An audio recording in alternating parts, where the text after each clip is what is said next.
Hello, everyone, and welcome to the episode 24 of the Office Hours podcast.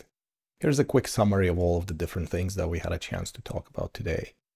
This one was a little bit more freeform. We talked a bunch of things not really related to the industry, like movies and classical cultural icons in that space that you should definitely watch if you get a chance.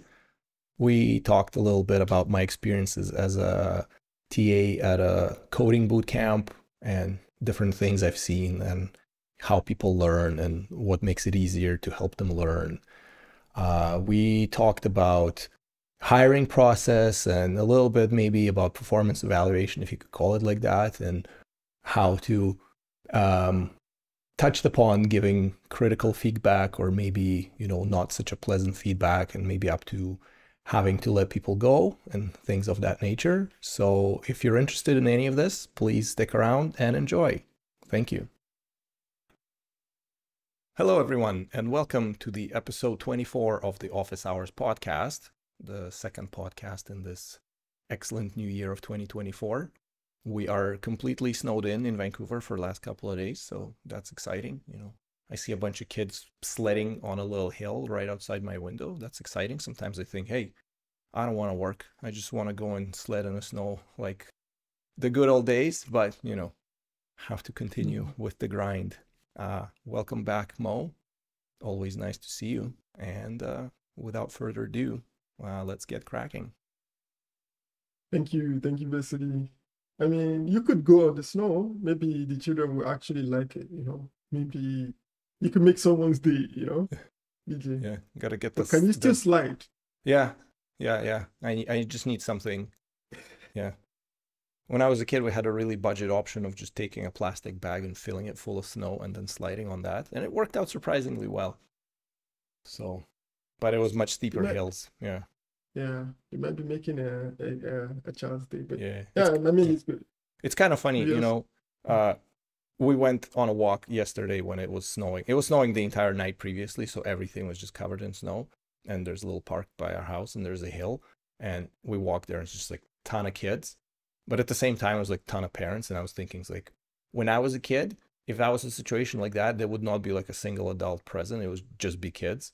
So it changed quite a bit in the last however many years. Every kid has like a parent or two standing there just sort of keeping an eye on everything. Yeah. So, yeah, it's interesting how these things go. I've never actually felt comfortable enough to play in the snow. Like, I feel it's not it's not an avenue to play. It's too cold to be in this thing. Is it antithetical to your nature? It's like snow. No way. Yeah, no, I'm like, nah. But people enjoy it. I've seen kids really enjoy it. Some people dress up to just go play in the snow. I don't know, but I guess it's a different culture here. Aside this, we've also had some snowstorms in the side of Canada as well. But yeah, it's been good so far for me and for the week. Where maybe I'm ready for the summer now, but it doesn't come. It doesn't come into the few months, but we'll see. Yeah, I wouldn't mind some warm weather myself. Maybe take a little vacation or something would be good. Speaking of vacations, where would you want to go? Right now, I don't know. I probably just want to go somewhere warm and like sit on a beach and read a book and enjoy the sun. I don't really feel like doing something too complicated with too many activities. But, maybe Mexico. Maybe Mexico, exactly. I was going to say that. But, do people actually read when they go to the beach? Because I see people take books to the beach. I would try it, but I don't think I'm going to be able to read the book because there'll be a lot of things happening. And I don't know. Never stopped me. Are you really reading? Yeah. I mean, I have my e-reader. It has a ton of book on it. I started rereading a series that I read way back in Russia, I guess. It was like written in the 80s, and I'm rereading it right now, and it's extremely based, so it's pretty cool. Yeah, that's interesting. I mean, I don't know, maybe it's just me then, because I used to feel like there's a lot of things going on that I want to catch up on. I don't know if my interest would be only in the book, or maybe I would also want to enjoy the environment. I don't, whatever. Maybe it's just me. I remember we were in Hawaii a bunch of years back, and there was this guy on a beach, and he had his hammock, and he's had his little ukulele, and he had his books. It was like a young guy, like maybe like late 20s, early 30s. And, you know, he would just swing in his hammock and play a little bit of his ukulele, and then he'd read a book, and then he'd go for a swim and he'd just chill, like eat something. It was such a chill experience. I was looking at it, I was like, damn, that is life, you know. Yeah, I don't think that can be life for 100% of your time, but doing like a couple of days of that would definitely be something I could look forward to. Yeah. Do you play any musical instrument? No. I have been missed by this entirely, even though, you know, so many members of my family are involved in the music and music industry. Thankfully, or maybe not, I don't know. It's kind of like when you're a kid, you don't want to do it because it's grueling and you don't necessarily see the rewards of it. But then now as an adult looking back, it's like, it would be pretty cool if I knew how to play an instrument, because it's a skill that's with you forever, right? Yeah. Which one would you want to learn? I don't know. I haven't really thought about it. But, you know, when Guitar Hero was out, I really enjoyed playing those drums, because they're like the closest thing to the actual thing, because, like, you know, the guitar with the buttons is kind of silly. But the drums, they're basically drums, right? So even though it was a game, you can get a little bit of, you know, rhythm going here and there. So it was pretty nice. Yeah. But I have an interesting question. So if you get to compare, let's say, JavaScript to a musical instrument, what would you call it?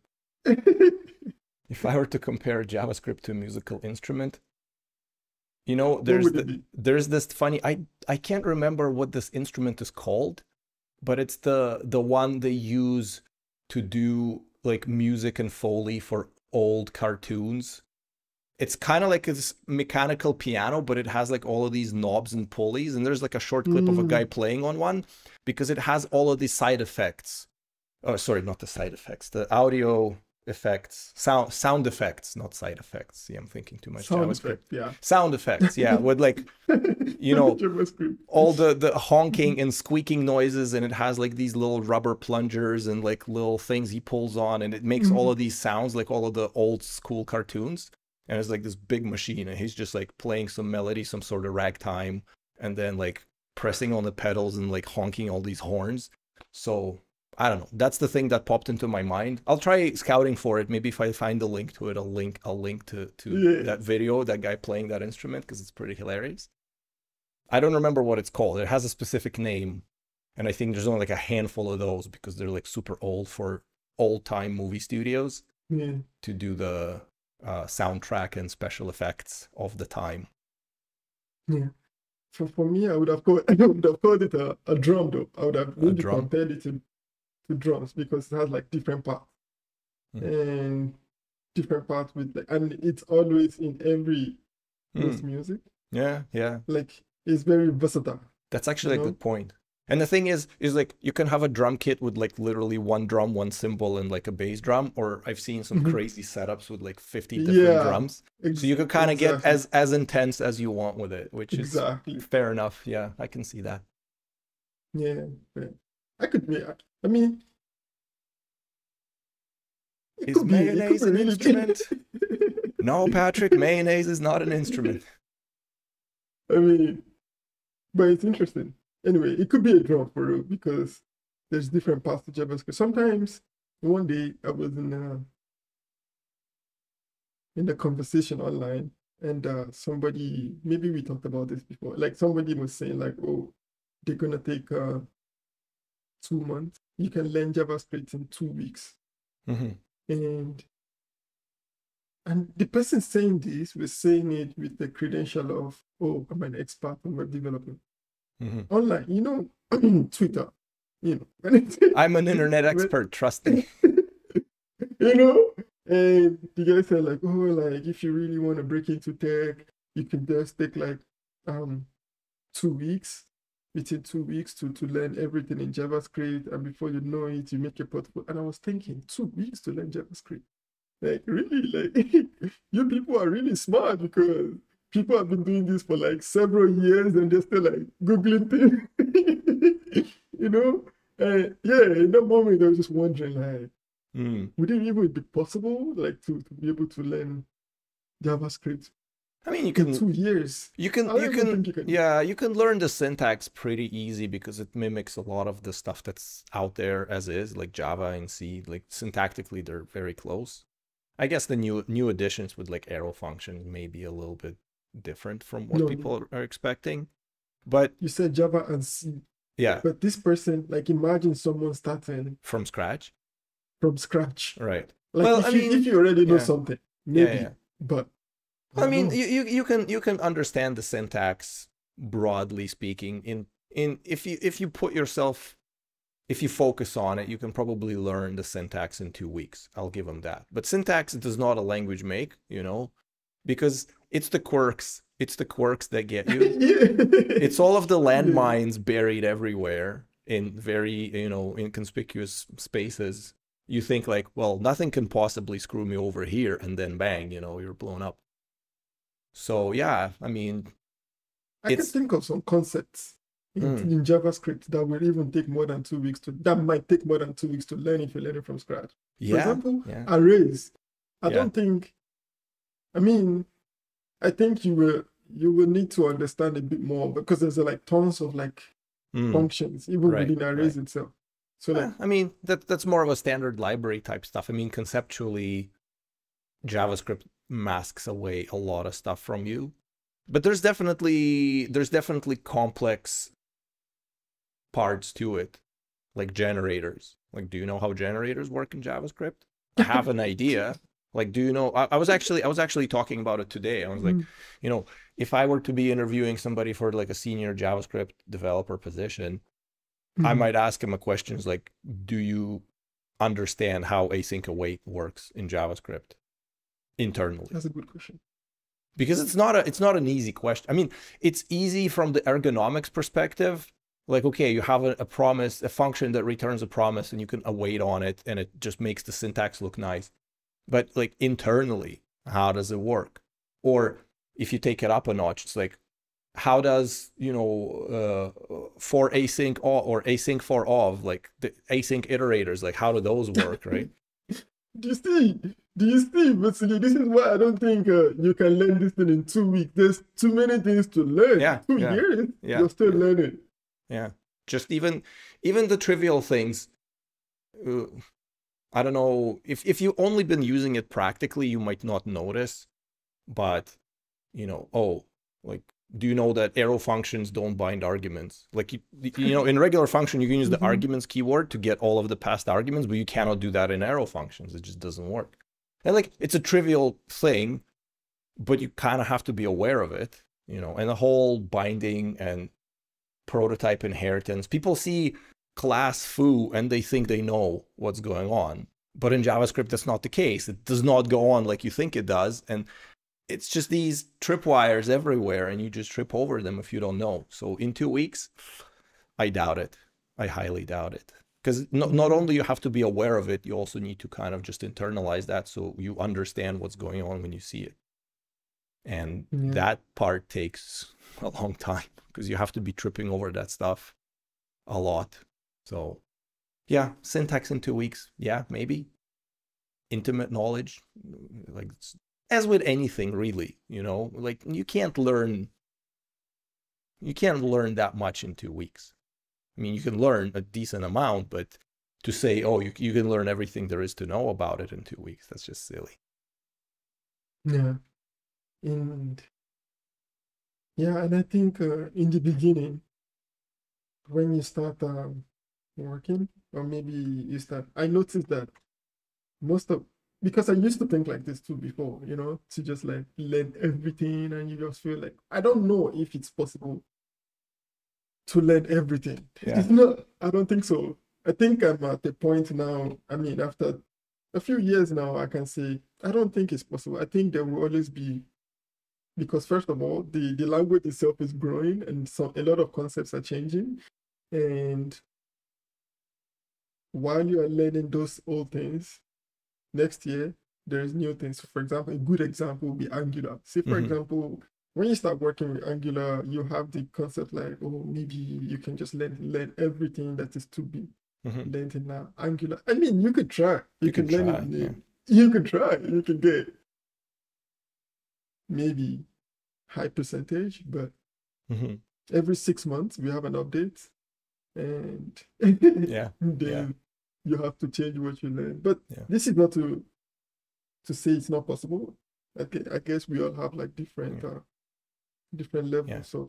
It's just a catch-up game, and you know, I know that you probably haven't played that game, but people who did might appreciate it. You know, like when you're playing Skyrim, you know, you're running around the map. And it's like, oh, location so-and-so discovered. And you open a map and there's like a little pin of the thing and there's a quest there.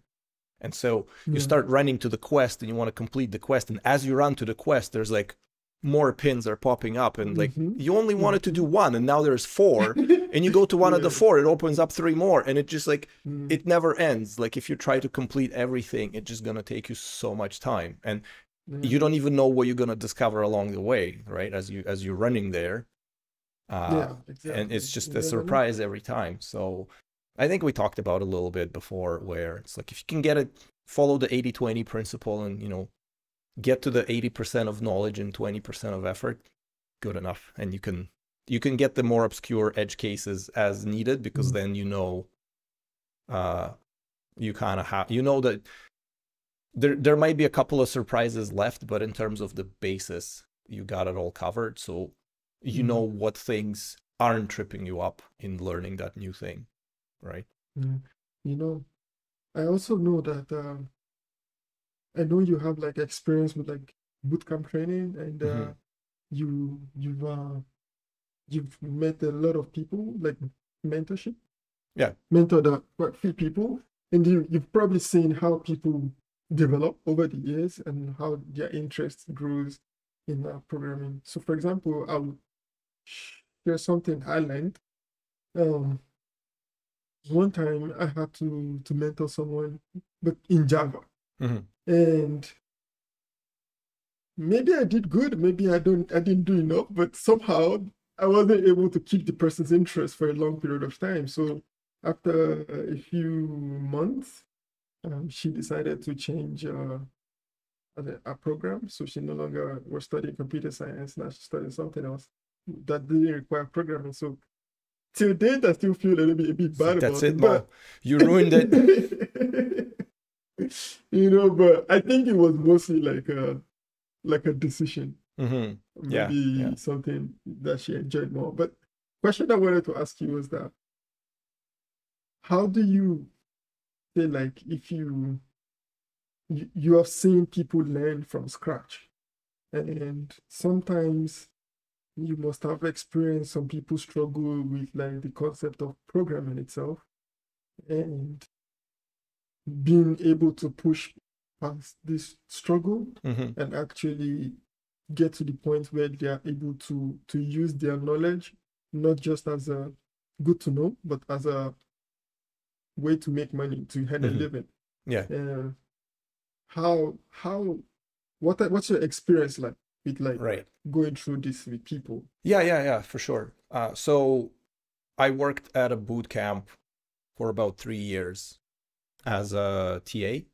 So I did run a couple of lectures, but lectures was not my primary thing. My primary thing was sort of boots on the ground. I would normally pace between desks and look for people with very puzzled expressions on their face. I got really good at recognizing that someone's like, you know, and I would try to kind of offer my my knowledge in helping them figure things out. That was like the primary mode of operation. Eventually, the bootcamp added like a whole bunch of automation to it. People could like call for help, and all the TAs would get like notifications on their phone, and they would start running to people, you know, trying to answer their question. It was a lot of fun. But anyway, that's besides the point. So yeah, I have seen people who come in with some neighboring experience, like graphics design. So they are computer users above just, you know, watching YouTube or opening emails. They would use some complicated software. I don't know, like Photoshop is pretty complicated. You kind of have to understand what you're doing and overall patterns. So they would be computer users. And they decided to switch to, software. And it was kind of funny. In the beginning, the program was 8 weeks long. And I was like 12-hour days, including weekends, 8 weeks. It was a boot camp. It was a grueling experience for them, for sure. But usually most people in the first 4 weeks, they just had this expression of a deer in a headlight at all times. And everyone was just freaking out. But at the midpoint, for a lot of people, you can kind of see visually that like things clicked in their head. And they like, okay, I actually kind of understand what I'm doing now. So it's not as bad anymore. They like, sure, it's challenging, but at least it's not just this complete paralysis because you've been drinking from a fire hose for 4 weeks straight and you have no idea if anything retained anywhere. So I've seen that. So that's certainly a thing where, you kind of put all of these pieces together and eventually they sort of shuffle in some coherent picture and stuff starts making sense. In terms of people's understanding, I think we talked about it too. It's like finding a good metaphor for what's happening in code is like the first approach. It's like you have to translate it into something relatable that they probably have done in the real world scenario. So whenever we would be explaining pointers and references or something, it's like, oh, you can think about it as a piece of mail with the address written on the envelope, right? And you're, like all of these abstractions explained in a more mundane terms. And yeah, like most people would get that part and the rest would not. It just does not click for them. And so I think I had like 3 different explanations for most common pitfalls for people. And like one explanation would cover like 80 to 85% of people. And then the second explanation would cover the remaining 10%. And then the third one, like the most kind of esoteric one, would cover the rest. And it's just like working through to kind of get where they're stuck. So a lot of it was interesting because, it's a very intense program and it tends to build a lot on the information that you learned yesterday. And so if you are not getting what you learned yesterday or 2-3 days ago, anything following that is really difficult because all things have to fall into place for you to kind of get that understanding. So usually the process is start going back to a point where puzzlement in their eyes changes to, oh, okay, yeah, I know what he's talking about. And then from there, you kind of, reverse and start rebuilding it conceptually. So by the time you get to what they're supposed to be understanding now, a lot of the stuff kind of, clicked into place. Yeah. I don't remember what the original question was, but that's kind of what it is. I mean, it's I understand what you're saying, but also the only thing I was also trying to add to it was that I think it also depends on interest. Yes. I think sometimes maybe the reason why they do it might be different, but for everybody, so some people have no. For example, I think I remember like maybe a long time ago, I used to go during my summer breaks to a bootcamp, just but way back in Nigeria, and I remember like some of my own experiences. So then different people had like different level of knowledge, the concepts we are learning. And sometimes you find some people maybe learning faster than other people. And as a teacher, I can understand how it would be easy to be able to work, especially in a bootcamp where everything is fast-paced, to be able to work with people who came in with ammunitions, which like maybe they already had like experiences somewhere and they just need the certificates just to be able to work. Yeah. And And there are also certain people who are learning it from the beginning. So for example, I remember like there were times where when you learn the basic stuff, like, you know, to add two numbers, to add, multiplication. Everybody starts from calculator.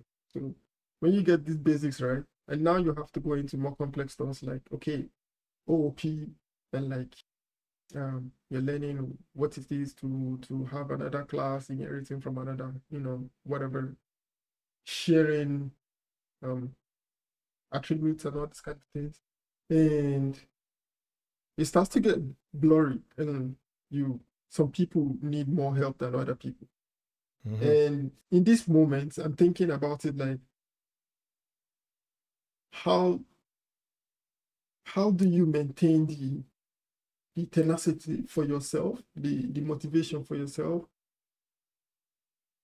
to keep going, especially in a non-bootcamp environment. So like as a mentor now, so now you're trying to like keep someone's interest in it. Like you're trying to, the reason why they're doing it in the first place was like, oh, maybe they think like they can do certain things, or maybe it's going to be easy. But now they're there, the going is tough, but you want to keep their interest in what they're learning. So how have you dealt with this in your experience? So yeah, it's interesting. It's the type of environment where you see the personification of the bell curve. You're gonna have a couple of people on one end who are just not cut out for this, or not prepared, or not motivated enough to do it. They just cruise for as long as possible, and then they usually drop out. There will be like, usually every cohort that we had was about like 20 people, and like 2-3 people would drop off after the first week, right? And then on the other end of that spectrum, you'd have like 1 or 2 people who were basically like superstars. They just progress by leaps and bounds. They start employing very advanced techniques very early on. They do like a lot of self-guided kind of things. And you can see that it's clearly of interest to them. Because if it's not interesting to you, you're not going to learn anything. Like, yeah, you can sit and rote memorize stuff, but if it doesn't drive you, it's going to be way less fun. And so I kind of made this realization. It's like, yeah, I can probably teach it to everybody, but not everybody is going to stick with it. So even if I complete my side of the bargain and teach them all this stuff, it doesn't necessarily mean anything unless like sure, a lot of boot camps are saying, yeah, we have placement, like, I don't know, like 95% placement rate for graduates, blah, blah, blah. It's like, sure, they have partnerships with companies. The companies know what they expect on the output of the boot camp in terms of like competency and basic skills and yada, yada, yada.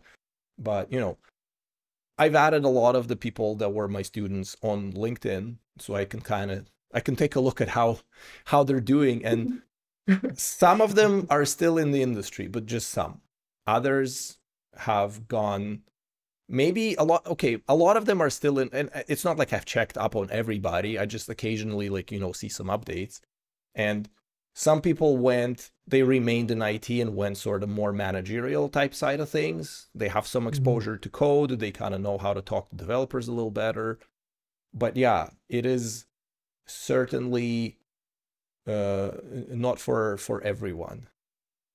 It's kind of like the message from Ratatouille, just not everybody can become a great cook, but there's, anybody could. I don't exactly remember. It kind of works out to about the same thing. It's like maybe it's actually it's in inverse of it. It's like there's going to be people who are very interested and going to achieve great end results, and then there's some people who's just it's not their thing, and nothing wrong with that. You might be attracted to the industry. Again, we talked about it before. You might be attracted by higher salaries on average compared to other industries, and the perception that it looks easy. Sure, there's nothing wrong in trying, but then a lot of people realize it's like, hey, you know what? This is actually pretty hard work. It's not as nice and cozy as I thought it would be. And there's some people who just I remember having people who would be struggling the entire step of the way, but they had the internal drive to kind of grit their teeth and just keep going at it.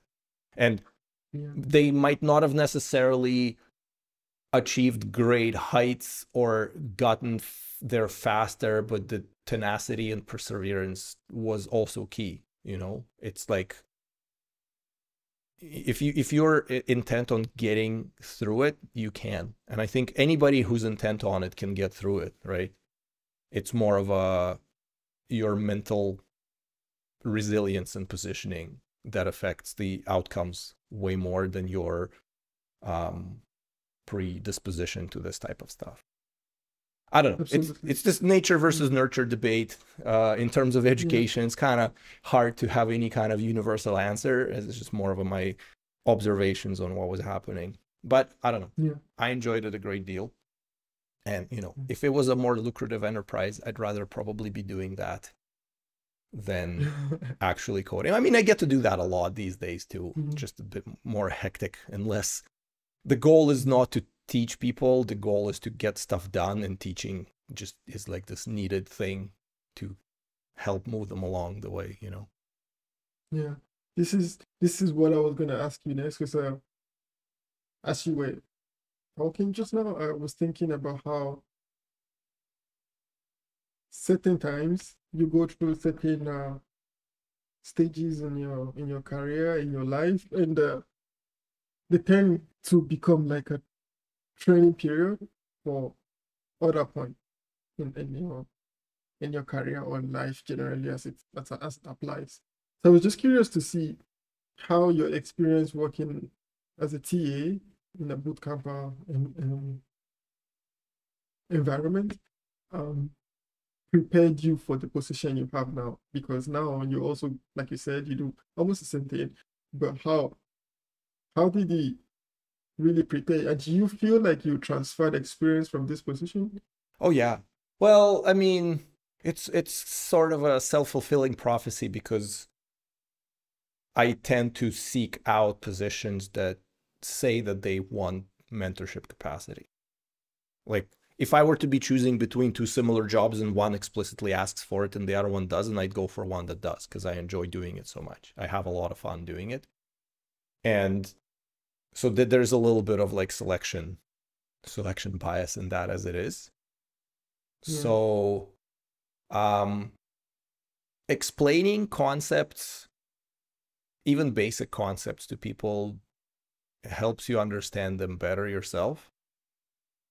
In fact, like some things I remember, like, you know, primarily in the beginning, that bootcamp taught most of stuff in Ruby on Rails. So Ruby was the primary language and Rails was the primary framework, because, you know, you can get 0 to 60 in a really short time with Rails and start building actual boring business applications pretty quickly. And then they, you know, spent a little bit of time on JavaScript. And then after a couple of years, as Ruby sort of maybe phased out a little bit more, they kind of focused a bit more on JavaScript. But I was not a Rails developer, and I had to learn Ruby and Rails at the same time effectively as everybody else. The only advantage I had is the experience in all these other frameworks, so I can just immediately draw parallels between things. Like, conceptually it wasn't new, but there was a lot of really cool, quirky things about Ruby as a language. And I remember like learning certain aspects of it and how it works internally at the same time. And we would be sitting and trying to solve some issue with a student, and I'd be like, okay, I think I get it now. And then I could explain it, right? So, and the thing is too, is that there are a lot of great programmers that would be completely abysmal educators. It's like two completely different skill sets. Knowing something really well and being able to explain it in a way that another person can understand are very different things. So I think that that was a skill in its own. And that's why, for me, it's great having it, because, you know, when you get juniors on your team, you want to get them to productivity as soon as possible, for obvious commercial reasons, you know?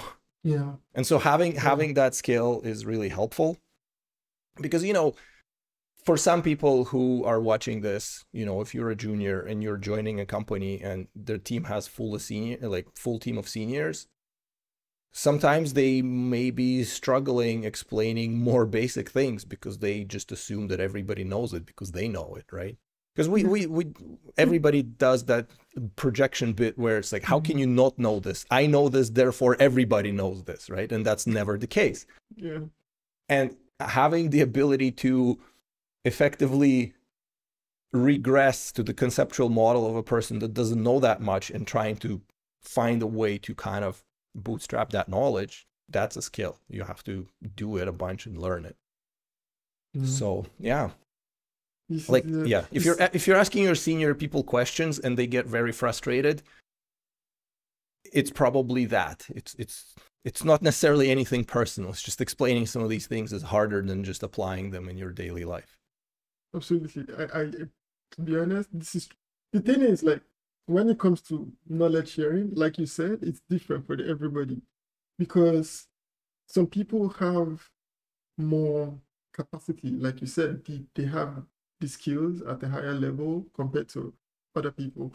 But I think nowadays, in the, I don't know for many companies, but in some of the companies that I've been in, I think people are tending towards including the ability to share experience as the criteria for these positions. So like to actually become a senior developer, this is something that you would also have to learn a bit about how to teach not younger, like just like less experienced.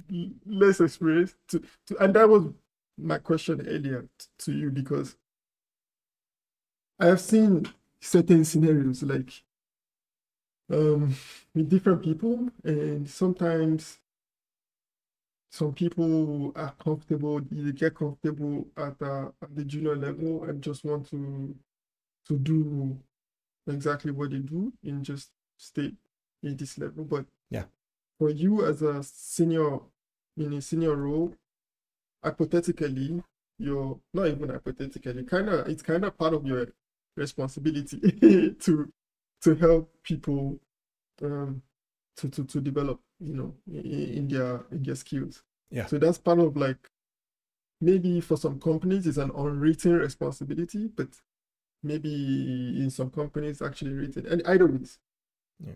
Sometimes I've noticed that some people have the interest to learn, and some people have the interest to just do their job, just I just do what was required, and then I just move on. Yeah. And personally, I'm looking for some type of experience to learn about how you can keep the energy level or the interest high, keep the interest going high. Part of the things that I've learned about is you being the senior to be able to do your job in a way, like your own responsibilities, execute it in a way that is attractive to the people that you're trying to inspire. I use the word inspire, but I think it's just to keep the interest high, So maybe if it's possible to have like other ways to keep the interest high, to make people really want to learn how you do certain things. So right. Little things, maybe like little things like having better PRs, or like little things like being more constructive in your reviews, like little things like, those kind of things. I'm just curious, like, what are your own go-to arsenal for this kind of thing? Right. Like, I think how I do you see. keep people's interest? So yeah, it's interesting because that's like the crux of pedagogy. It's like, how do you keep people interested? And I think unrelated to software in general, it's like you want to keep them in a space where it's just shy of the ceiling of their ability. So they're like just slightly below it, which means that they have to produce not considerable, like more effort, like actual, because a lot of times, if you have experience, you can do a lot of stuff on autopilot. You just code without like, okay, you know what you need to do, you do it. So there's no challenge to that, right? Like you don't want to keep it so boring that it's just like, oh my God, I have to go through this slog. It's just so boring and uninspiring, right? And at the same time, it has to be at a level where it's not like, oh my God, I have no idea what I'm doing. It's just impenetrable. I've been keep bumping my head against this brick wall for the last day and I have no idea what's going on, right? Because either extremes are very frustrating and that what kills overall enjoyment. So it has to be above autopilot in a zone where you feel like you're actually achieving and learning things and achieving results too, because you know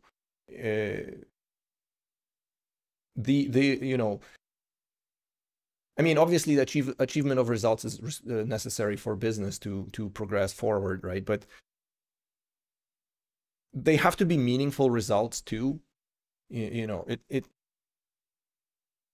eventually the stimuli that we over apply tend to stop working, right? We kind of talked about some of that stuff before, you know. So it needs to be in that specific zone, you know, where the outcome of a successful task is rewarding and the path to get there was challenging but ultimately possible. Like you don't want to just give people stuff that you know they can't do. That's cruel. And you don't want to give them things that are just like, okay, every once in a while you have to do a boring task. But if your life is just 99.9% boring tasks, unless you're a very, like there are people of that nature, as you said, they just close their tasks, they do their 9 to 5 and they go home and they never think about it twice as soon as they close their laptop lid, right?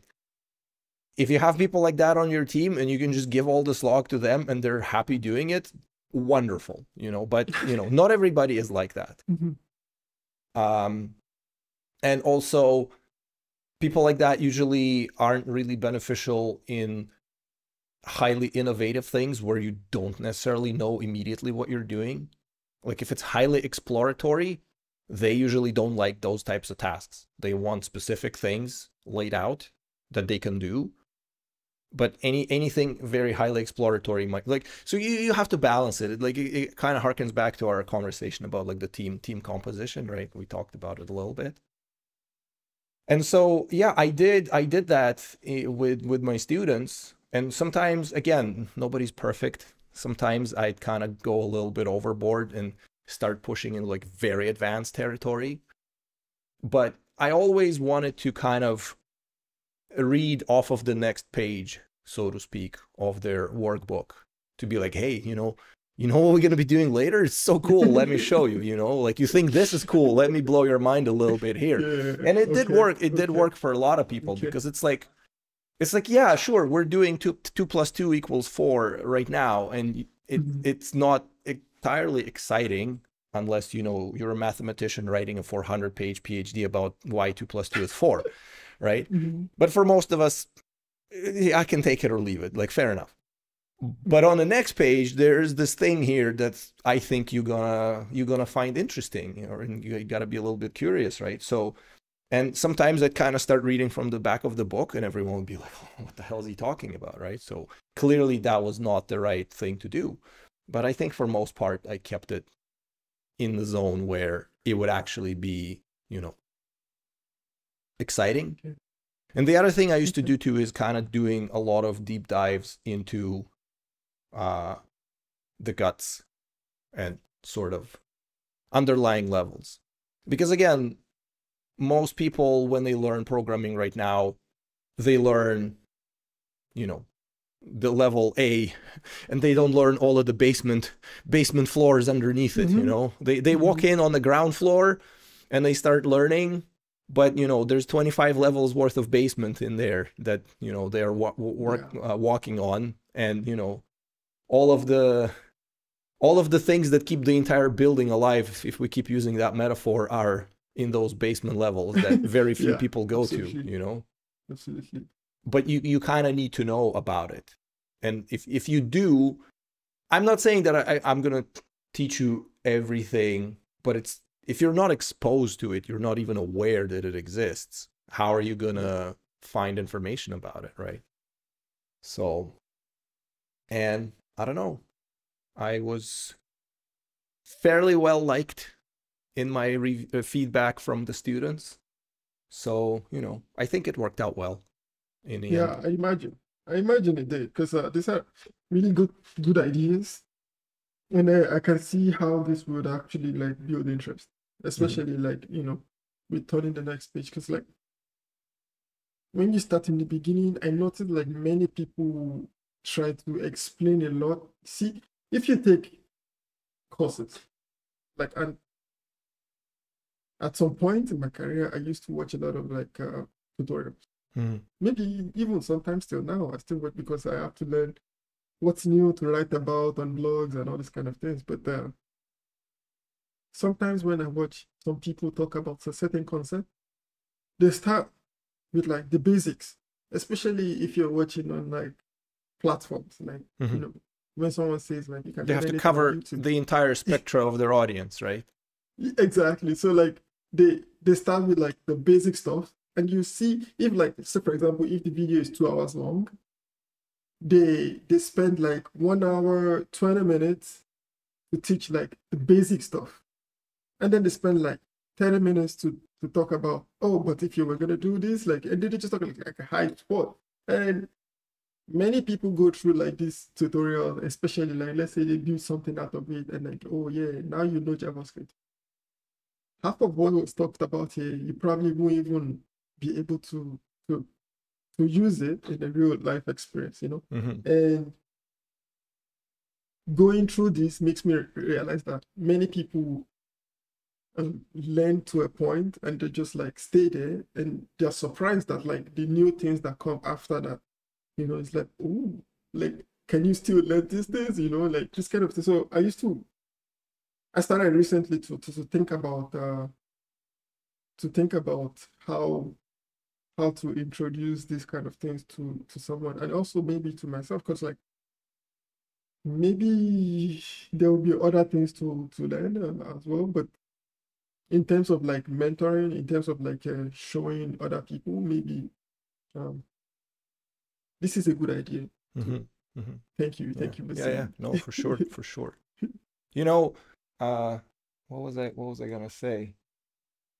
Yeah, I kind of forgot. But there was one interesting exercise in terms of illuminate. Oh yeah, I remember what I was gonna say. Like, if you start thinking about all of the basement layers and all of the stuff necessary for, you know, the building to stand and function, if you're a developer, I would ask any developer if they agree with the sentiment of, I am surprised that the whole bloody thing actually still works. Most of them would probably agree, because of just how immensely complex it is.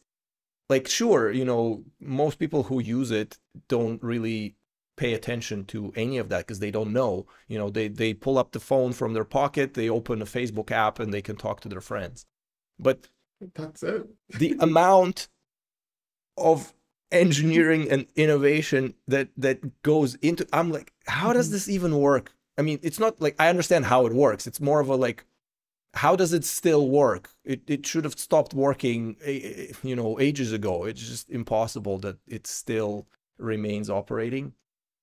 And kind of based on that, I would, closer to the end of the course, I would usually do this sort of exercise, not exercise. It's more like, okay, like if you open a browser and type in google.com and press enter, can you enumerate as many things as possible that would have to happen for this whole thing to, you know, to work? That's a good question. Because if you start digging into it, like there's a couple of very, you know, surface level answers, but all of them have the sub layers, and you can dig almost infinitely deep into it if you want to cover literally everything that has to happen for it to work. And it's a fascinating exercise. And actually, you can probably, if you have the time to it, you can gauge a person's proficiency and understanding by how extensively they answer that question. because you have to be able to know about so many different facets of IT to cover all of the different bits and pieces of it. And just outside of IT even, because you can start delving into like physics and optics and electronics and quantum mechanics if you wanted to. You can go that far. You can go really far. Yeah, you and can go that far. Yeah, it's a pretty fascinating exercise, because for some people they just like, oh my God, I had no idea, right? Yeah, this is it's interesting because like I remember I used to have this professor who used to do stuff like this. I mean, aside from like the whole question about how, let's say for example, you put it like google.com, what happens, like the entire process of like the communication and all this kind of thing. Like we also used to do like exercises about how, say for example, if you have like a class and you have like certain methods and how they communicate, and so it's going to ask you to explain how all those communications go through like the entire application, and then you have to like, it's an interesting exercise. I see how this can also like help people to really think about like concepts and see like, oh, this is what it means to do this. But it's kind of funny, like we both work in web dev, and our first thought, I imagine, is you start thinking about protocols like HTTP and all of that. Yeah. But technically, before even that happens, like what happens when you press a button on your keyboard? Like what happens there? There's so many layers there, you know? There's like the chip in the keyboard, there's the connection, the protocol, USB these days, whatever, the driver, the kernel, the operating system, like it all plays into it, right? So you can really, that one tiny question can fill out like 2 years worth of computer science curriculum alone to fully answer that, you know, and physics and mathematics that sits on top. So that's like a 5-year university course in one question, arguably, you know? Yeah, true. I mean, I'm not an academic, what do I know, but it kind of feels like it anyway. It could be. I can see how we can get really long to answer this question, because a lot of things happen. Yeah. A whole lot. But anyway. The optics of computer chip fabrication, you know, very, very fancy areas of knowledge, very, very domain specific. Yeah, but you know, I have another question for you. You know, I was just thinking about this right now. I mean, because you mentioned about how you used to get like really good feedback from your mentees and like the people that you worked with, and I'm curious, like, sometimes you have to give like the nice feedback, but there will come a time where there is no nice way to say certain things, you know, like you just have to say it, you know. And say, for example, in the concept of like doing like code reviews or like managing people's outputs or projects. Yeah. And sometimes you have, you know what? How do you say it nicely, in a very nice way? Like what you have done, it's I remember we had it's not good. We had a management training of some sort, or a conversation, and there was the you know, like the shit sandwich technique, where you say something nice and then you say something not so nice, and then you wrap it up with something nice at the end so the person doesn't feel as bad. And that's called the shit sandwich, because, you know.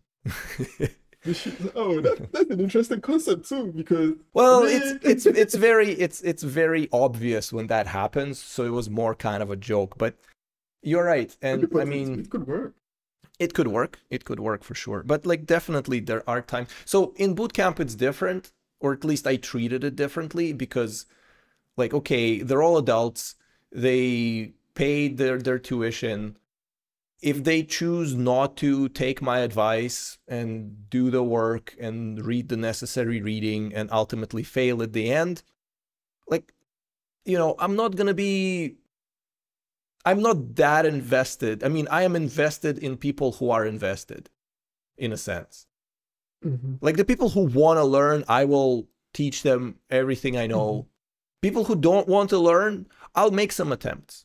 Granted, it's not like I'm just going to ignore them, but I'll make some attempts. And, you know, if they are choosing not to, mostly it's not even that they don't understand. It's just like, I remember a couple of cases, there would be students and they would ask me a question and we go over it.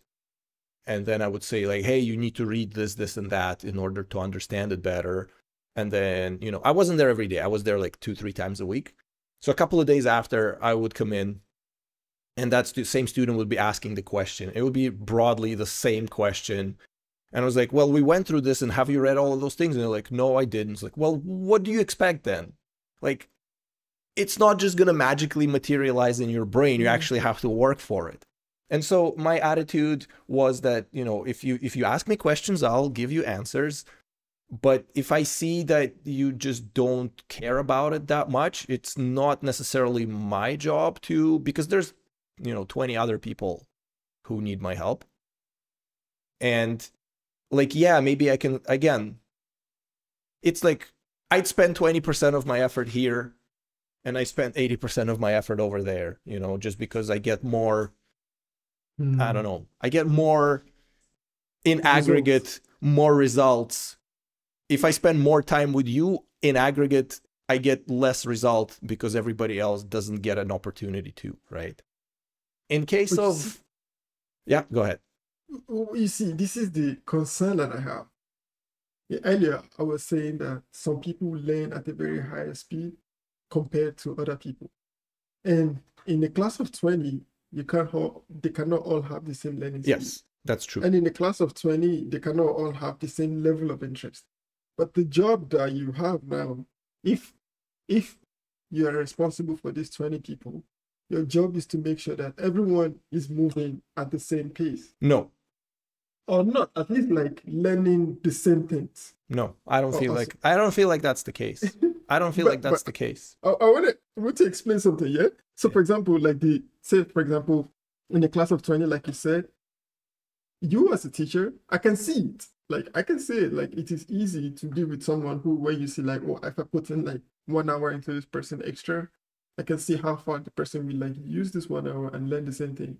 Compared to like if I give 30 minutes from the 1 hour to this person will come back next week to ask me the same thing.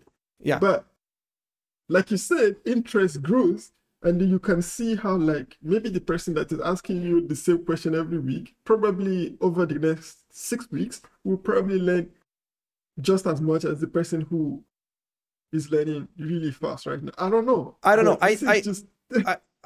I developed a sort of sense of outcome. Yeah. I could kind of see, I could predict what the outcome is likely going to be pretty early on. And I was mostly correct. And I think that, you know, okay, like if you're in school, first of all, if everybody needs to study at the same pace, you're going to be studying at the pace of the slowest person, which makes it absolutely horrible for anybody ahead of them, because it's just going to be boring and uninspiring. And then instead of one person having a hard time, 20 people are going to be having a hard time, right? And like in school where you kind of, kids don't really have a choice. And I mean, we kind of talk about school and how my disdain for the entire system there and whatever, that's not the point. But like people who were in the boot camp, they were adults who made choices to be there and pay their money and spend their time. And they made those choices whichever way they did. And while doing that, they chose not to make the most of it. And like, I can't make their choices for them. So if I see that they're there, they're present, but they're like physically present, but mentally absent, I don't want to waste my time. Like, I see what you're saying. Like, it seems kind of cruel to sort of leave them behind. But, you know, US has famously instituted no child left behind policy for their schools in like 2000s, and it only gotten worse since. So the whole idea of like, yeah, we have to, it's like, yeah, I'd rather teach people who want to learn. It's cruel, but that's, you know, that's the world. You know, yeah, I'm not going to apologize for it. They had every opportunity to learn the things that I was teaching them, and they chose not to. And they're adults. I'm not going to change. Like, it's not like school, you know, where like it's the same thing in university, right? Like in school, for whatever reason, the teachers are going to be chasing you around and pleading with like, oh, would you please learn something? You know, your grades are crappy and they're ruining our stats for the Department of Education and we're looking bad. But as soon as you get to university, nobody gives a shit. Like, flunking out of class, that's your problem, man. Like, nobody's going to be running after you, trying to spoon feed you that knowledge. You're either there and you're committed or not, and that's your choice, and that's your, or most likely your parents' money or whatever. And, you know, there's so many parables in folklore about, you know, the spoiled child who doesn't work. And whenever they are forced to work, you know, the mother usually out of compassion gives them the money to show as if they were working, you know, those tales. It's like a very popular folk tale for children where, you know, the youngest son who's lazy and spoiled doesn't work, and the father says, okay, they're from like way back when, but it's like, okay, you have to make, I don't know, let's say $100 in the next week. And if you don't, you will not inherit my wealth. That's sort of the setup. And so the kid like sort of lazes around and does whatever. And the mom, out of compassion, just gives him $100. So he brings it to the dad. The dad throws it in a fire, and the kid is like, meh, whatever, and walks away. And the dad is like, okay, well, do it again. And so like, and this thing happens several times up until he actually gets off his ass, sweats for like a month to make his $100, and whenever dad throws it in the fire, he runs it and he grabs it out of the fire, burning his hand because he was working so goddamn hard for it. And then dad says, okay, now I know that you can inherit my wealth because you're not just going to squander it, because now you know the value of your labor, right? So that's the exact same thing. If you don't want to learn, I don't give a shit. Like, I'm not there to make you want to learn. I mean, if I can inspire people only to a degree, like I can try to make it interesting, but if they're intrinsically not interested, I'm not going to waste my time. This is a very valuable lesson. Okay. Yeah. Thank you, Vasili. Thank you. Because I think in my thinking about it, like the way I've been thinking about it, I feel I don't have this type of, I've not thought about this yet, but I can see how like it makes the job even harder for the teachers. But, or like if you are mentoring certain group of people and like everyone is different and all this kind of thing, so like there is also like different levels of interest and like an extra layer to get everybody to be interested and all this kind of things, many things to do. And I can see how at the end of the day, if you're not like investing this effort in the person that actually wants to learn. I guess the bulk of the work now will be to be able to figure out correctly who are the ones that really want to learn and who are the ones that want to learn but are struggling to learn. I think that will be the bulk of the job now. But yeah, this is a really valuable lesson. But just so we don't get off point. It's not like I'm some horrible cold person that just like go away. You know, it's like, no, I mean, I try a lot. Yeah. And I think eventually, in a very, very beginning, when I just started doing it and I haven't had that experience, I would definitely spend more time with people who are gonna flunk out or fail anyway. And then eventually, as I sort of learn the warning signs, and I don't necessarily, right now, I can't necessarily verbalize what they are, but I kind of had like a gut feeling for it, like a gauge. I would look at a person and how they're performing and the type of question they're asking and how quickly they pick stuff up and be like, yeah, this person's probably not going to stick around, right? And it is very it is brutal if you think about it. I see, but it is what it is. Yeah, I can understand it. Honestly, I can understand it, and probably it's one of the hard part of this kind of thing. You have to admit it to yourself. Yeah. Like I was explaining my experience earlier to you as well. So like, you know, maybe people have different mentality and like this kind of things. But I have an interesting question for you. Sure. Like, I mean, when you do boot camps, you get to, as in your position, you get to see people different people's quality of codes, and like you get to give like review remarks, and then you take this kind of like experience and into like your actual position, and you do the same thing. Like let's say you have the role right now to do like higher level of review, for example, with the mindset of improving the person. Yes. The person's work, not just to protect the code base, but to also do some form of mentorship. Yes. So how do you compare these experiences on these two sides of in the industry? I think they're very similar. It's just, I think in commercial development, stakes are a little bit different, because if you have this explicit understanding that these people who are coming in, they are there to learn, it's different from, we talked about it, like the whole learning on a job versus learning at the school, right? Yeah. Right? We talked, it's like the expectation from people is different in a company, in a commercial software development setting, because it's like, especially depending on a level. It was actually, I was kind of going to pivot into it a little bit, is because, right now, like IT jobs is such a grind. Everyone's grinding lead code. Everybody's trying to put their best foot forward.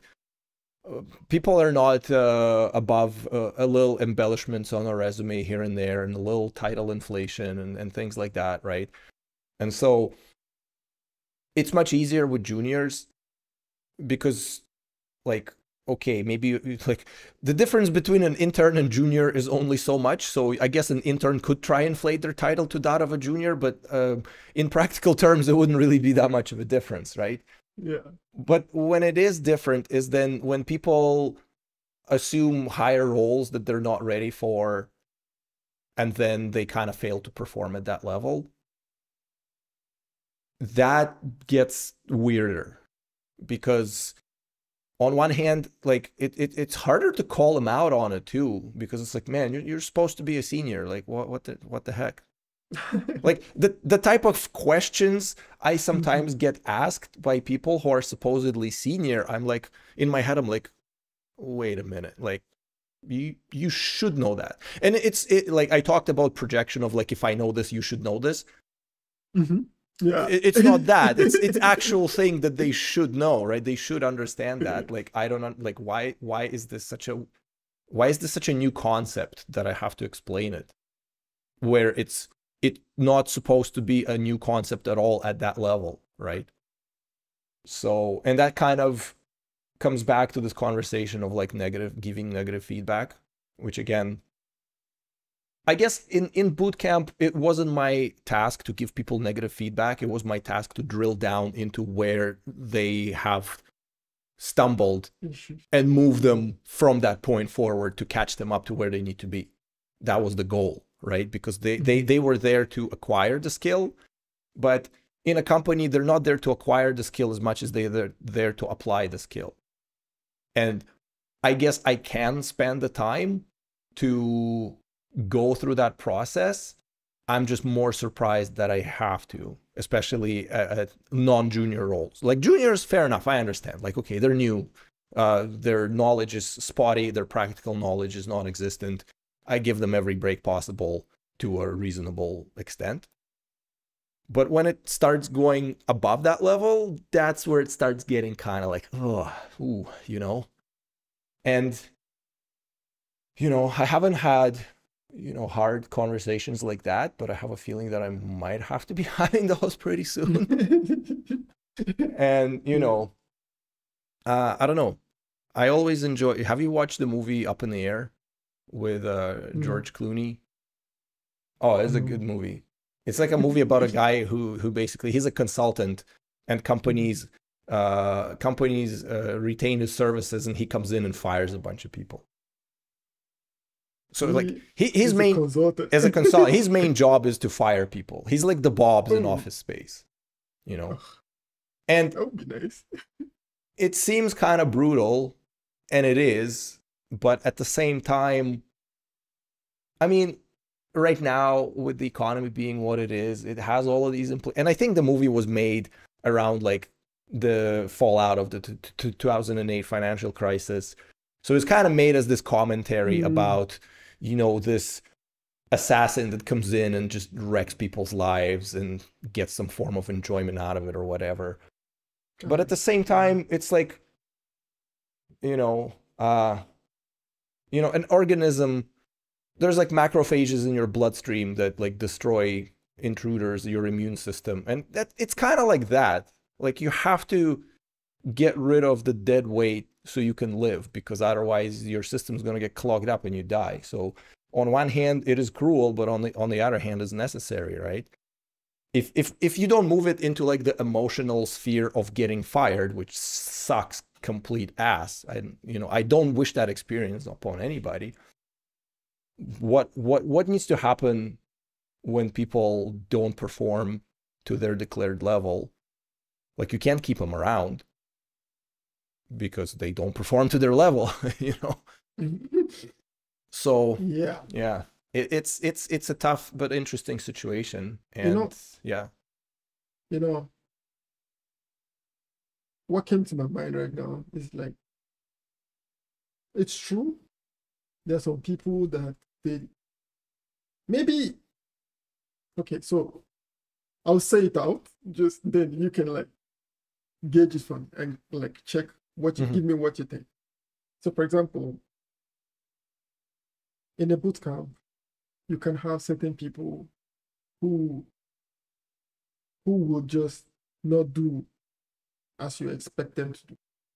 And like you said, they're adults. They know why they're there. At the point that they're actually investing in themselves to be for a purpose, you know? But also on the other hand, like in a real business, you have certain people, for some reason, at the end of the day, it's a job. You know, they do this job at whatever level, junior, senior, at whatever level, to be able to finance other parts of their life, probably, or to do other things. So it's a job. And certain times, certain events happen in like different areas of your life that somehow gets transferred into, I mean, you try your best or not, but sometimes can get transferred into your 8 hours that you put into this job. For me, when I was in Nigeria, I had this position to manage, to be a manager. So I had like people that I was responsible to manage. And in this position, I learned about this type of scenarios. Some people, maybe the reason why they are not as productive for a period of time is probably because there's issue going on at home, or maybe they're having issues with like their colleagues, or certain things. There are certain clogs somewhere and there. And I think now with what I've learned so far, this will be something that I would take into a managerial position, you know, just should I decide to do this kind of things, like manage other people, this will be something that I would take into it. And sometimes I think maybe to remove the dead wood, like you said, like to is good for the business flow, but I don't think turnovers is also very good for business. So for example, especially in our type of business, sometimes you can see a jump. So for example, in soccer, I'll give you this analogy to wrap up everything I'm trying to say. So in soccer, sometimes you change the manager and then you have the bounce. And you change the manager, the team starts doing well because now you're trying to impress the manager. And this can happen in a real job too. You change the manager, everybody starts putting an effort, and like they get to do better. But also, like, sometimes you have managers who invest in each one of the players and try to get the best out of each one of the players. But how do you do this is different for different managers. Yeah. Some people have different styles to do this. But at the end of the day, the managers that in football that I've seen who become good to the top are like the ones that actually care about the development of each of the players. Sometimes you see a player that will probably be like an average person, and then under a new manager, you see a brand new guy who is just like flying and is just like doing amazing things, and then you're wondering like, this was the guy from last week, right? Like, yeah, no, there's a lot to be said about that for sure. Yeah. Like there's all these different factors that have to be considered, but again, there's like various situations that these things can devolve into, because again, people are naturally inclined to take advantages of certain things. And so a person with more integrity, like if they're having some hard time at home, whatever, with their family, somebody in the family has some serious illness, they're like completely out of it, they can focus on work, fair enough. But then there would be also people who would start using these excuses more than necessary, and just to, you know, milk that compassion out of you, right? So it's like, it's a spectrum too. Like you can't just, it's not a universal thing. Like you have to, and it is true, there are certain managers that can't leverage the people that they have in the best way and make them grow in the best way. So it's a very complex thing. It's not just like, just that, you know, it's obviously multifaceted problem that has to be analyzed. But yeah, I think right now, again, it kind of goes back to the same thing. It's like, yeah, maybe we can analyze the situation and apply the necessary corrections, and in 6 months this person will be performing, meanwhile neglecting everything else.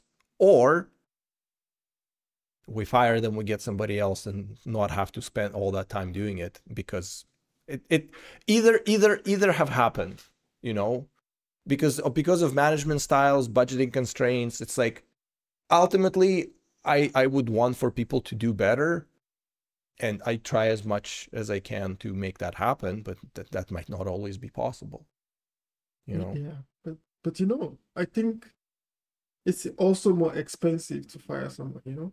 It is. The other thing too, that it's like, it's quite expensive. you know, there are some people who think that if they write a very, very complicated system that only they can understand, that gives them job security, it's the other extreme of that idea, that it's expensive to fire people. It's like, yes, it's expensive to hire people, it's expensive to train people, it is expensive to fire people.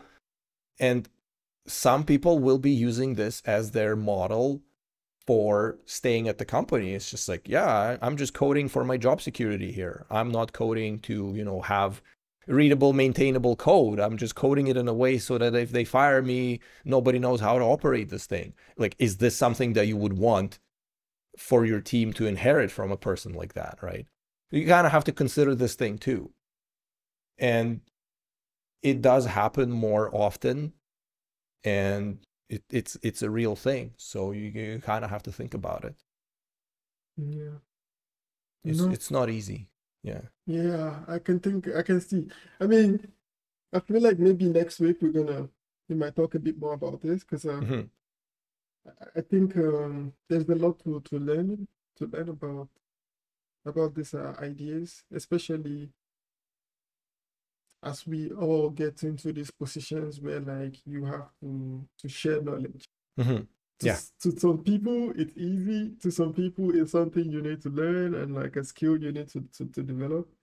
And maybe I would put myself in a little bit in both, but because sometimes yeah, it's a concept I'm learning myself anyway.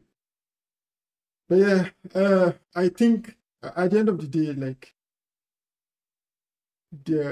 should be balance. If anything I've learned today is like there should be balance in your compassion level.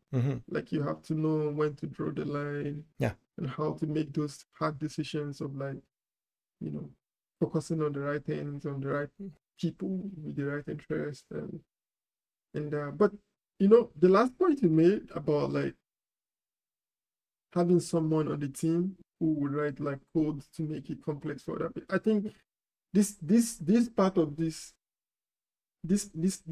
issue should not be like the manager's issue.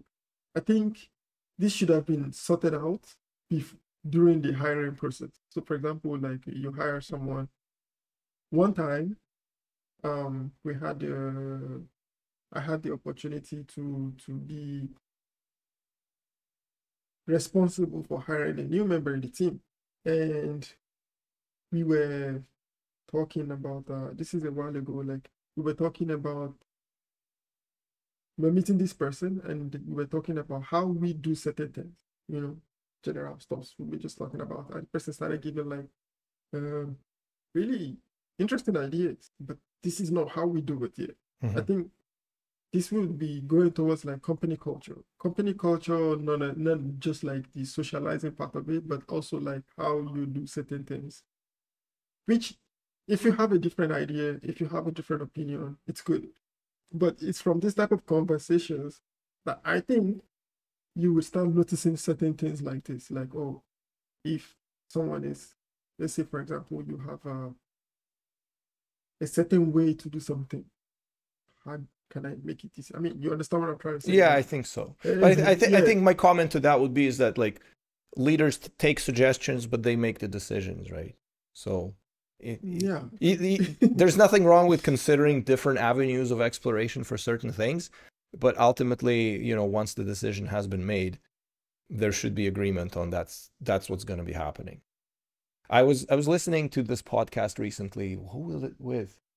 And the guy said something along the lines of, "Oh, duh, it was Jeff freaking Bezos." He's like, "I don't do compromises because compromise means that nobody really gets what they want. So it's better for one party to be a clear winner and for the other party to concede to that and consider that they know what they're doing in their decision-making process. You might disagree with them, but even if you disagree with them, you have to give them the benefit of the doubt and appreciate their experience to say, I might not agree with it, but I'm backing it 100%. And this person seems like they know what they're talking about. So let's see where it ends up. Because compromising means it gets half-assed on both ends. So from that perspective, it's like, yeah, as a leader, you can take suggestions, but ultimately, once you make the decision, you got to be prepared for everybody to back you up on it. And if you can't have that in your team, there's broader interpersonal problems within the team. And then the other thing I was going to say, unrelated to this, is like, if you have the responsibility of hiring somebody, you should have the responsibility of firing somebody as well. Because like, it's kind of unfair. Like, you know, if you hire somebody, you know, and they're not performing well, like you gotta be the one. Because ultimately, you know, if you hired somebody and they're not performing well, you screwed up during hiring process yourself. So if somebody else gets to hire them, that's kind of unfair to that person because they had nothing to do with it. You know? I don't know. I wouldn't know how to respond to this. Maybe. Well, you have to have like anybody, I don't know, except a very small amount of people would probably psychologically hate firing somebody because it's such a traumatic event usually for either party, as much as one party tries to be detached from it. But, you know, there's been this recent trend on TikTok of all these people recording themselves getting fired, and it's weird. First thing, don't do that. That's kind of weird. If you're going to be airing out your dirty laundry and your former employer's dirty laundry for the whole internet to see, you're going to become unhireable really quick. So don't do that. But, you know, you can kind of tell that it's not a pleasant affair for either parties. And so if you have a personal stake in it, like if you don't want to do it, you're probably going to be a little bit more careful in who you hire too, right? Yeah. So there could be some upside on that front from that whole thing. Be careful with who you hire because... But you still need to hire somebody. I think the hiring process needs to be... for example... Yeah, the hiring process is kind of messed up. Yeah, the hiring process. This is not... I don't know if this is the job of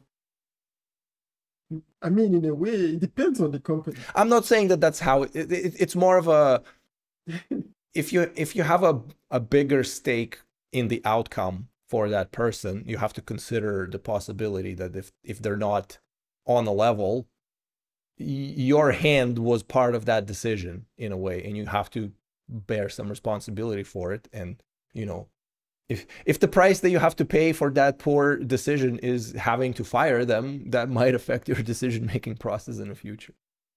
I don't know. It's a I'm not saying that's how it should be done. It's just this idea that I just had in my head, you know. Yeah. Because it's only fair, right? And it kind of echoes back to Up in the Air, which is a great movie where, you know, like the George Clooney's character is like talking to this young hotshot. He's like, okay, fire me. He's like, Mr. Bingham, you're fired. And he's like, first of all, you didn't hire me, so you don't get to fire me. Call my boss right now. And she's like, what do I do now? Right. It's a good movie. You should check it out. Honestly, I feel like I have a lot of debt to pay in terms of movies. Because I keep bringing up more and more movies every time. You know, I want to catch up. I want to be on the same level, you know, to be able to but I don't know, like, yeah, I actually really do. I mean, I'm trying these days. I've been spending some you should just have a separate Jira backlog for all the movies you need to watch. To be honest, I could use that. Would you believe it? I've not seen. Someone was asking me the other day if I've seen. I'm afraid to admit this in front of everyone. But someone was asking me if I've seen. If I like Star Wars, and I realized I've actually not seen any episode of it. And I mean, I've seen shows like, you know, mini clips from everywhere, like, you know. I don't know. I'm afraid to even say what I meant. Yeah, the original ones were something, but the new ones are whatever. So I wouldn't even know. But the thing is, I've also not seen Lord of the Rings. You know, and then there is also someone's asking me about these Harry Potter movies. I think I've only seen the first 3. I've only seen the first one, I think, maybe 2, but I read all the books. The reason that I didn't see the reason that I haven't seen all of the movies is because I read all of the books, and I think movies are pretty good in their own right. Yeah, they were but they were good. It's just like I've not seen Game of Thrones. I'm not ashamed to admit that I've not seen Game of Thrones. Oh, I've seen Game of Thrones. The books were boring as shit, so I couldn't stand the books, and I doubt that I would enjoy the series. Was good. Oh, the series was. I mean, the series was good until the last season. Yeah, I think. And I think, a few seasons too in the middle, but they were not too bad. I would give it a solid 7 over 10, so it's okay. It's a big commitment. Also, like this other one that's popular now, the Trailer Park Boys. I keep saying it, like I added it to my list on Netflix. You should watch at least the first season, because it is such a slice of Canadian culture in a sense, because it's a Canadian show, right? Yeah. And it's hilarious. I think it kind of goes very repetitive later on, but first couple of seasons were hilarious. Yeah. And see, I'm afraid to commit to series and like to shows, because I have the mind, like if I started, even if it's like 10 seasons, I have to get to the end. So like here's the thing that I heard from someone in regards to books. If you're reading a bad book, you don't have to finish it. Because I used to be like this. I'd be like, gritting my teeth. I was like, well, I started this book, I better finish it. And then I'd just be disappointed in the whole thing. It's like, why did I waste all this time? It's like, if you don't like it, you don't have to like it. Just because I liked it doesn't mean that you will and that you have to like it. So if you start watching it and you don't like it, just don't watch it. It's easy. There is this, you know what? I have to tell this to myself, because there is this time. Recently, I was watching this series called Grimm on Prime Video. And I like this series, but it is stressful. A little bit. It's stressful, but I like it. It's stressful. Like, and the thing is, I only have like to watch these kind of things like really late in the night. So some part of it might feel a bit horror. Like, so you feel stressed going to bed. And then I can feel myself going through it during this period. But it's 6 seasons and I have to finish it so that I can think of other things. My brain. You don't have to finish it. But it was good. I finished it, and I was really happy about the end, because that was a good reward for all this stress that I've been putting myself through for like a week or two or so. Like anyway, Yeah. maybe I will set up a Jira thing for my movies. Like it's you can just create an account on IMDb and create like a to watch list, and anytime somebody mentions a movie or a series, just add it there, so you have some backlog of things to watch. I have a lot of debt to pay. But anyway, thank you. You got to at least watch The Office Space if you haven't seen one, because that is such a cultural icon in terms of like working for a soulless corporation. Like, it's just so many references out there, you know. Is it on Netflix? I don't know. There's just so many streaming sites now. It's obtainable. Okay. Oh, I could find it. Is it close to like? Have you seen The Office? It's different. I have seen Office. For me is too cringe. I can't stand that much cringe. In the beginning. In the beginning. The first. Watch the British version of The Office. It's cringe all the way. It doesn't end. It's just, oh man, so bad. Yeah, but the Office, the original one, in the first one episode. Yeah, they definitely changed it between like the British release and US release, because British humor is very specific and it wasn't flying as well. So it took quite a different turn in terms of character growth from what I understand. So maybe one day. I don't know. Sometimes a lot of these sort of, what's the word? Like cultural milestone type series like 30s Rock and The Office, Parks and Rec. 30s Rock. I've seen it, but again, I watched a little bit of it and was like, yeah, I guess. And then I stopped watching it. It's just, I have a fairly specific sense of humor and it just wasn't doing it for me. You know, I mean, yeah. It could be difficult because like, especially if you like have, maybe this is the reason why I don't also watch a lot of movies, because sometimes I'm going through all the list and I'm thinking like, I'm watching the first few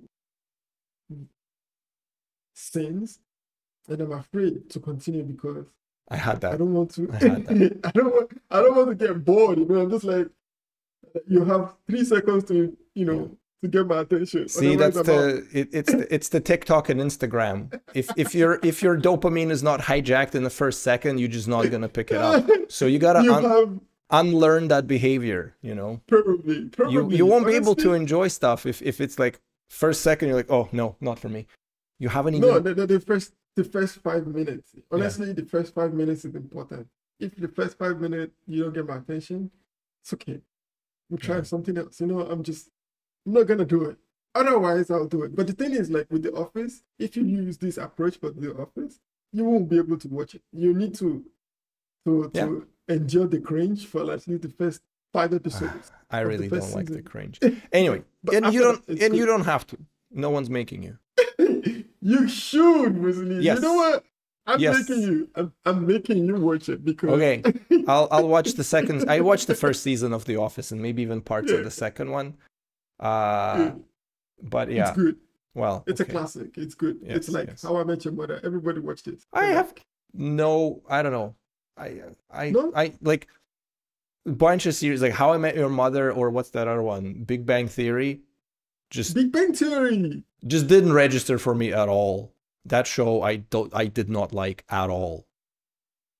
Everybody's raving about it. I'm like, what is this? Is this some feeble attempt at humor? I understand How I Met Your Mother, but Big Bang Theory, you didn't get it? You didn't like it? No. Sheldon Cooper. That guy's an asshole. No. Jesus Christ. And that spin-off they made about him as a child, Jesus Christ, so cringe and pathetic. Oh my God, horrible. And they're making fun of nerds. They're not making fun with the nerds. You know what? And the laugh track. Who the hell does laugh track these days? That's just... You see, I didn't think like that. Try finding clips of Big Bang Theory without the laugh track and you understand how pathetic it is. It's not funny. The only reason people laugh is because of the damn laugh track. The jokes are falling flat every time. It's not... Well, anyway, that's my personal opinion, but it's not funny. No, you know what? No, I'm not gonna... You're not gonna destroy your good memories? Yeah, fair enough. I enjoyed it. And maybe sometimes I still even watch it on if I can get see it on TV, I'll still watch a few episodes here and there. But I can Well, understand if you say this about other shows. But yeah, I mean, everyone has a taste. So yeah. And I think that would be a good place to finish. yeah, absolutely. So thank you very much for your time, and thank you for again sharing your knowledge about all these Thank you. things. Thank you, Mo, for the questions, and thank you everyone who's been watching. This one seemingly was a little bit more rambly and kind of out there, but I don't know. What happens, happens. It's all live, baby. Well, yeah. Thank you everyone, and until next time, have a great day. Have a good day.